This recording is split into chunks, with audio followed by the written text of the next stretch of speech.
Pemirsa, terima kasih Anda masih bersama kami di Serambi Islami Televisi Republik Indonesia, media pemersatu bangsa. Dan pagi ini kita masih berdiskusi tentang pentingnya akhlak dalam penegakan hukum untuk Indonesia yang sejahtera.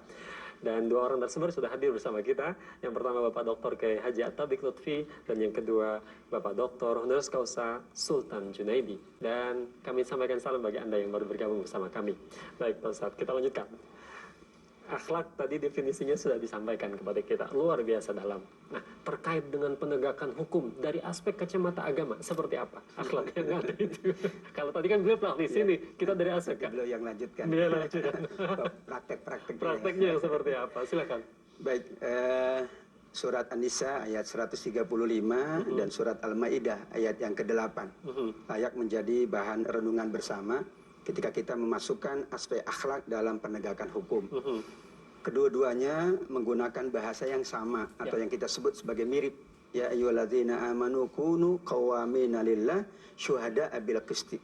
Yang keduanya kunu qawwamina bil qisti syuhada'a lillah. Yang artinya adalah bahwa wahai orang beriman, jadilah kalian penegak keadilan, bersaksi karena Allah, bukan karena yang lain. Kenapa karena Allah? Karena insya Allah seseorang yang nawaitunya karena Allah, menjalankan profesinya karena Allah, apapun itu, maka ia akan selalu diingatkan oleh Allah. Kita tidak perlu lagi diingatkan oleh manusia kalau dia sudah diingatkan oleh Allah. Yang masalah dia tidak ingat Allah, Allah pun tidak mengingatkan dia, manusia pun kadang-kadang abai untuk mengingatkan. Makna diingatkan Allah itu yang seperti apa? Nah, Al-Hasyr ayat 15 kan begitu. Ya ayyuhalladzina amanu taqullah wala tanzur, berikutnya kan ada wala takunu kalladzina nasullah. Jangan kalian itu melupakan Allah, nanti mengakibatkan kalian melupakan diri sendiri. Ya, kita kembali kepada tadi ya, bahwa ketika masalah akhlak ini kita masukkan kepada penegakan hukum, kepada profesi, kepada bidang yang lain, maka ini akan dikuatkan dengan dua ayat tadi. Ya, bahwa kita dimohon oleh Allah, diperintah oleh Allah untuk menjalankan segala kegiatan kita itu selalu nawaitu lillah. Kalau nawaitu itu lillah, maka jadi aman. Kenapa terjadi seperti yang disampaikan Pak Sultan tadi? Karena nawaitunya saya harus dapat ini. Saya harus mencapai ini. Tapi ini seperti Pak Sultan tadi contohkan, ia tidak memiliki beberapa harta yang mencukupi misalnya, tapi karena lillah saya harus membantu orang tersebut, dan saya menjadikan itu adalah pondasi dari akhlak saya sebagai seorang advokat, sebagai seorang apapun, maka insya Allah, Allah yang akan menolongnya.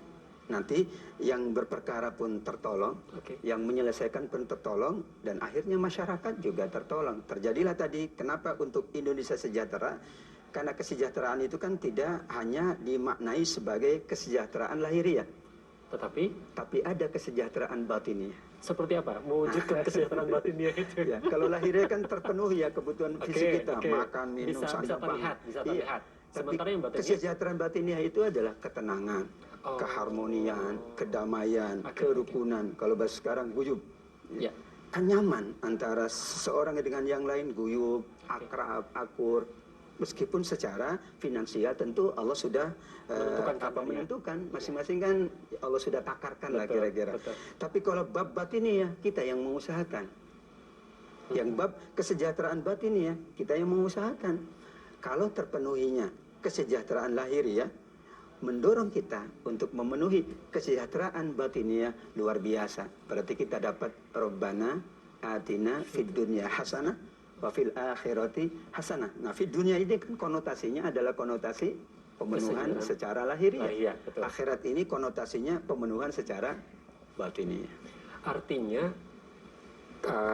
kebatiniah kita ini tidak akan merasa tenang, pemenuhannya tidak akan terpenuhi kalau kita melanggar dari aspek-aspek kaidah-kaidah yang ada. Betul, ini contoh sederhana saja. Kucing itu kalau dia nyuri, dia gelagapan itu, ngumpet-ngumpet, terus kalau kita datang langsung dia lari. Iya, betul. Tapi kalau kita kasih, kucing itu tenang. Makanya kan tenang, karena dia sudah mengambil haknya. Tapi kalau dia mengambil hak kita sebagai yang punya rumah, dia pasti tidak akan tenang dalam hidupnya. Sederhana ya, analoginya sederhana.